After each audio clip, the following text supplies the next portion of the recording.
Hello everyone and welcome to my channel, and today I'll be reading a multi-character listener by me. So let's get into it. Giyuu. You and you were close. Close enough that you actually got married and have been together for a couple years as well. And were planning to spend the rest of your lives together, but even then, Giyuu had his limits. And you teased him. A lot. Sometimes you wondered why you really did this to him. Did he truly deserve all of that teasing? Sometimes it truly felt like you were pure evil. But it wasn't like he hated you or was mad at you for it. It could be just embarrassing at times. And you would have to go through it and bear all that it came with. But he didn't prepare for you to tease him today as well. And with what you said, it was quite embarrassing. Perhaps had you not talked about the insinuation of that word before, he would have never known what you meant. But you had discussed it before, telling you that some people actually like to be called daddy by others, and he was totally weirded up by it. But otherwise, it was left unmentioned. And when today, you were cuddling up in his lap, and then cupped his face, kissing him, while he found himself melting into it. You had then buried your face into his neck and whispered, "I love you, Daddy," you told him, and he did a full body jerk, blushing brightly. "Wyatt, I swear on my life if you ever call me that again." "Oh, fine, fine. I won't. I'm sorry.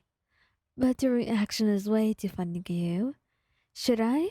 Should I call you that? Enough, Wyan," he said, blushing even brighter and throwing a pillow at your face. Honestly, you were not even upset, giggling too loudly to notice him. And the fact that his reaction was so funny, it made it all the better. Perhaps he was spending some time pouting later on, but you think it was well worth it, especially seeing how much you could truly blush. It was a sight worth millions. Tengen! Tengen had no idea that you were going to do this to him, but he was actually into a lot of things, and he would humor you a little bit. Perhaps it could be weird to others, but the two of you enjoyed a lot of things together. You enjoyed the other's presence, and you enjoyed, well, perhaps just about anything, and that was fun. It made your relationship a little bit more adventurous and exciting, and you completely indulged him in many things just as he indulged you as well. So, when out of nowhere you called him Daddy, well, it wasn't strange that he gave you a weird look for a moment, completely surprised, before his mouth broke off into a grin. "Well, are you sure that's what you want to call me, Ryan?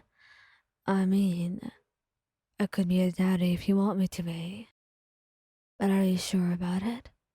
he said, and suddenly it felt like the tables were turning, and you cursed yourself in your mind for putting yourself in this situation because you're blushing, embarrassed, and you couldn't help but laugh at you.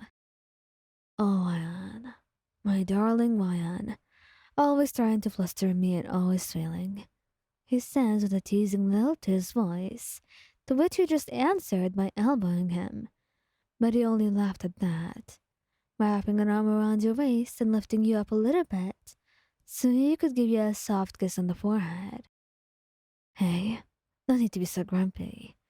Maybe you'll get me next time. Or maybe after the next time. Who knows? But someday I'm sure you'll make it." He keeps teasing you even more, and after that you start pouting.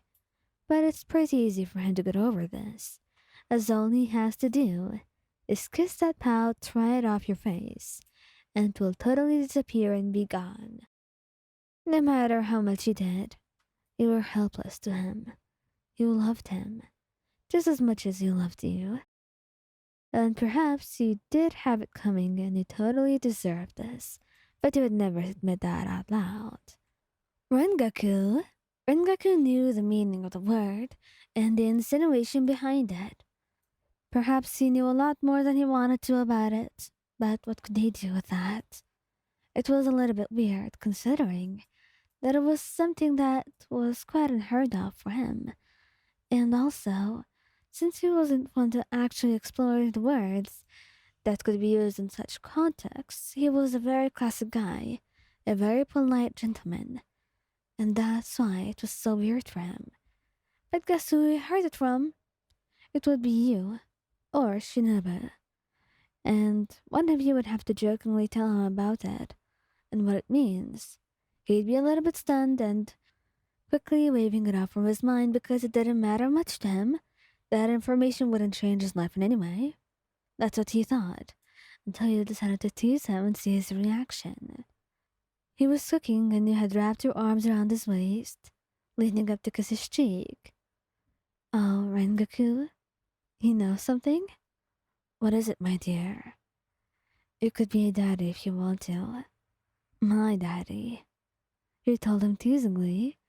Honestly, perhaps you weren't the best at this since you didn't really use the word in that context and had no idea how to. But you just wanted to try. And seeing the reaction that you got from him, it was effective whether or not you knew what you were doing. And you were quite happy about it. And seeing as he blushed brightly, you kept staring at him. Before he turned around with a soft chuckle. Oh, my darling, I'm sure you don't want that. I would be a very bad daddy to you, he said in a seductive tone, totally making you blush and laugh. Oh, Rengaku, perhaps you're enjoying this a little bit too much. I'm sorry for teasing you, you say, and then he laughs louder. Telling you if you really want him to be your daddy, you could ask again, and maybe he'll humor you. So now you have an offer. Whatever you want to do with it, you can, but I won't assure you of what will happen next, because not even Rengaku himself knows. And honestly, even though he is much more of a classic person, he doesn't mind exploring and having some fun, and trying out something new.